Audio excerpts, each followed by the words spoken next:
സംസ്ഥാന സർക്കാരിന്റെ 4ാം വാർഷികത്തോടനുബന്ധിച്ചുള്ള എൻ്റെ കേരളം പ്രദർശന വിപണനമേളയ്ക്ക് ഇടുക്കിയിൽ Vazhathope government vocational higher secondary സ്കൂളിൽ തുടക്കമായി. 58,000 ചതുരശ്ര അടിയിൽ സർക്കാർ വകുപ്പുകളുടെയും പൊതുമേഖലാ സ്വയംഭരണ സ്ഥാപനങ്ങളുടെയും 151-ലധികം സ്റ്റാളുകളാണ് ഇവിടെ ഒരുക്കിയിട്ടുള്ളത്. ശ്രീ രാജചന്ദ്രൻ എറണാകുളത്തിൽ അവർ പക്ഷയാത്രയുടെ ഭാഗം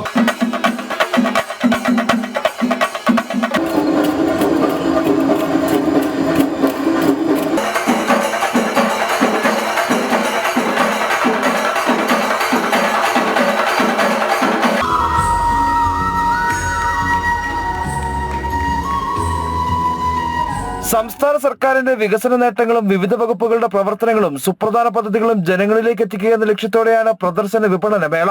സ്റ്റാർട്ടപ്പ് മിഷൻ, പൊതുമരാമത്ത് വകുപ്പ്, എക്സൈസ്, അഗ്നിശമന സേന, കായികം, ജയിൽ, വനം, ജലസേചനം തുടങ്ങി 58ഓളം ഡിപ്പാർട്ട്മെന്റുകളുടെ വ്യത്യസ്തമായ സ്റ്റാളുകൾ.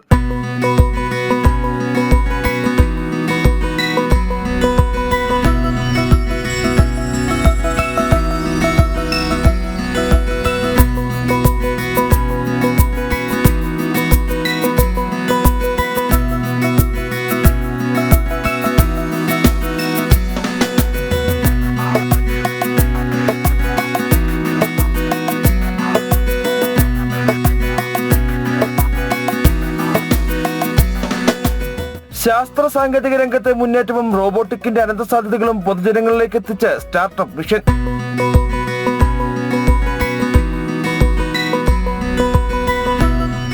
കുട്ടികളെയും മുതിർന്നവരെയും ഒരുപോലെ ആകർഷിച്ച് കായിക വകുപ്പിന്റെ സ്റ്റാൾ.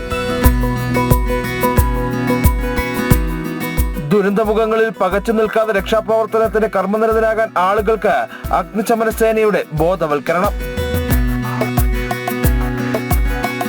ലഹരിക്കെതിരെ വിനോദ പരിപാടികളിലൂടെയുള്ള എക്സൈസ് വകുപ്പിന്റെയും ബോധവൽക്കരണം. ലഹരിയിൽ നിന്ന് നമ്മുടെ യുവജനങ്ങളെ രക്ഷിക്കുന്നതിന് വേണ്ടിയുള്ള നടപടികളാണ് ഇതിന്റെ ഭാഗമായിട്ട് നമ്മൾ ഉദ്ദേശിക്കുന്നത്. ഇതിനകത്തേക്ക് ഈ മത്സരങ്ങളിൽ പങ്കെടുക്കുന്ന ആളുകൾക്ക് ലഹരിയിൽ നിന്ന് നമുക്ക് മോചിപ്പിക്കുന്നതിന് വേണ്ടിയുള്ള സന്ദേശത്തോടൊപ്പം ചെറിയ മത്സരത്തിൽ ജയിക്കുന്നവർക്ക് ചെറിയ സമ്മാനങ്ങൾ ഇവിടെ നമ്മൾ കൊടുക്കുന്നുണ്ട്. ലഹരിക്കെതിരെ വിപുലമായ ഒരു കാമ്പയിനാണ് എക്സൈസ് ഡിപ്പാർട്ട്മെന്റ് നടപ്പിലാക്കിയിരുന്നത്. പൊതുജനങ്ങൾക്ക് പരമാവധി പ്രയോജനപ്പെടുന്ന വിധത്തിലാണ് പ്രദർശനമെന്ന് മന്ത്രി റോഷി അഗസ്റ്റിൻ പറഞ്ഞു. ഇതെല്ലാവരും ഒന്ന് കാണണം. കാണുക എന്ന് പറഞ്ഞാൽ കുട്ടികൾക്കാണെങ്കിലും വലിയ വിജ്ഞാനപ്രദമായ ഒരു സ്റ്റാളായിട്ടാണ് എനിക്ക് തോന്നിയത്. നമ്മുടെ ഇന്നത്തെ രീതിയിൽ ഈ ഡെവലപ്മെന്റ്സിന്റെ പുതിയ മുഖം കാണാനായിട്ട് പറ്റുന്നു. ഞങ്ങളിപ്പോ അഗ്രികൾച്ചറും PWDയും അതോടൊപ്പം തന്നെ വിവിധ സ്റ്റാളുകളിലേക്ക് പോകുന്നതല്ലെങ്കിൽ പോലും കാണുന്ന നിമിഷം തന്നെ ബോധ്യപ്പെടുന്നത് വളരെ വിജ്ഞാനപ്രദമായിട്ടുള്ള ഒട്ടേറെ കാര്യങ്ങൾ ഇവിടെ ദർശിക്കാനായിട്ട് സാധിക്കും. അതോടൊപ്പം ഗവൺമെന്റിന്റെ വിവിധങ്ങളായ പ്രവർത്തനങ്ങൾ ഏത് തരത്തിലായിരുന്നു എന്ന് ബോധ്യപ്പെടാൻ എല്ലാവർക്കും അവസരം ഉണ്ടാകും. ഒരു പ്രോഗ്രസ് റിപ്പോർട്ടാണ്. അതുകൊണ്ട് എല്ലാവർക്കും ഇവിടെ വരാൻ ഇത്രയും മനോഹരമായ ഒരു സ്റ്റാളുകളൊക്കെ സന്ദർശിക്കുക ഇടുക്കിയിലെ ജനങ്ങൾക്ക് അവസരം കൂടിയാണ്. അത് ഭംഗിയായി അത് പ്രയോജനപ്പെടുത്തും ഞാൻ വിചാരിക്കുന്നത്. കൂടുതൽ ജനപങ്കാളിത്തത്തോടെ മേള വലിയ വിജയമാക്കാൻ കഴിയുമെന്ന പ്രതീക്ഷയിലാണ് ജില്ലാ ഭരണകൂടം. വിവിധ ഡിപ്പാർട്ട്മെന്റ്, എല്ലാ ഡിപ്പാർട്ട്മെന്റ്സിന്റെ സ്റ്റാളുകളുണ്ട്. ഇവിടെ തന്നെ നമുക്ക് സർവീസസ് നൽകാൻ പറ്റും. ഡിപ്പാർട്ട്മെന്റ്സിന്റെ ഉള്ള പ്രോഗ്രാം സ്കീമിനെ കുറിച്ച് ജനങ്ങൾക്ക് അറിയാൻ പറ്റും. പക്ഷെ അത് മാത്രമല്ലാതെ അത് ആഘോഷിക്കാനുള്ള അവസരം കൂടി കൊടുക്കാൻ വേണ്ടിയാണ് ഇവിടെ ഫുഡ് കോർട്ട്സ് ഉണ്ട്, കൾച്ചറൽ ഈവനിങ്സ് ഉണ്ട്. ജനങ്ങൾക്ക് വന്നിട്ട് പഠിക്കാം, അതിനോട് ചേർത്ത് തന്നെ ആഘോഷിക്കാം. എല്ലാവരും അതിന്റെ നല്ല സഹകരണം ഉണ്ടായിട്ടുണ്ട്. ആദ്യത്തെ ദിവസം തന്നെ നല്ല തിരക്കാണ്. ഇനി വരുന്ന ദിവസങ്ങളിൽ കൂടി നല്ല സഹകരണം ഉണ്ടാവും. ജനങ്ങൾക്ക് ഇവിടെ വരാം. പ്രമുഖ കലാകാരന്മാർ ഒരുക്കുന്ന നൃത്തനാട്യ സംഗീത പരിപാടികളും മേളയുടെ ഭാഗമായുണ്ട്. ഭക്ഷ്യമേളയും സാംസ്കാരിക മേളയും ഒരുക്കിയിരിക്കുന്നു.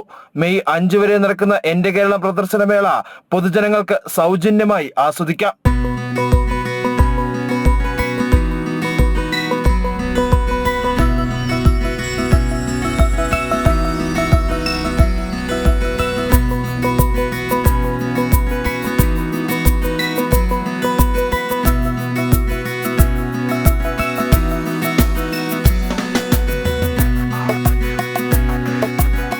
ജനം, ഇടുക്കി.